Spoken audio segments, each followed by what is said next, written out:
If you haven't heard by now, Genshin released a new endgame mode, Stygian Onslaught, in its latest version, 5.7. While there have been many different takes on it, the general feeling is disappointment. This has been for a few reasons, but the main one is that a lot of people find it way too challenging while not actually being challenging in a fun way. The way the mode works is that you'll fight 3 different bosses on 6 different difficulties.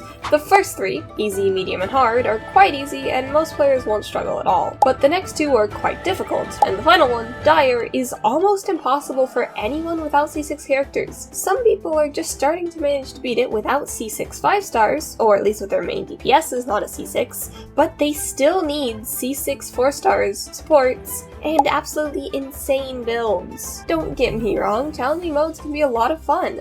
The issue here is that the challenge comes from insane HP inflation rather than new mechanics.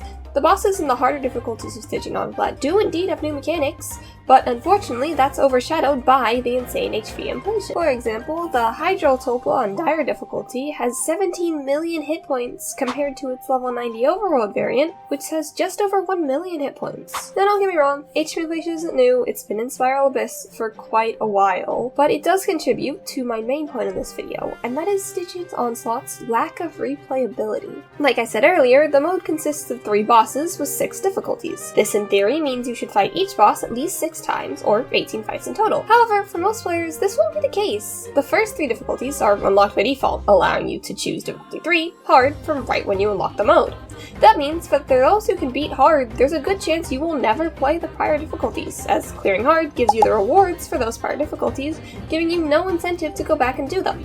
Now, I'm sure some people will play each boss more than once on the difficulties they can do, but I'm also sure others will just grab the rewards and never touch Stygian again. And then, because of said insane HP inflation, not to mention the extremely short timer difficulties 4 to 6 have, an average to mid late game player won't be able to come close to beating any of the other difficulties. If something seems in reach, even if it's difficult, you're likely to keep trying until you succeed, but if you never even come close, like the majority of players won't here, you may not even bother to try. Now, I don't want to say there's absolutely no reason to ever play Stygian more than once a patch. First, Stygian has an in-game leaderboard allowing you to compare your fastest time when clearing each boss against your friends' times.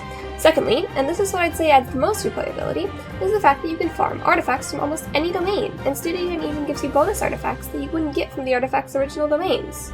However, to me, this really makes the new mode feel more like a better artifact domain with bosses, rather than an actually challenging yet fair endgame mode you can put a lot of time into, because you enjoy the mode itself. Though one final reason is that Stygian Onslaught has co-op. It's a lot more fun to replay things with your friends. But hey, these are just my thoughts, so please feel free to let me know what you think in the comments below.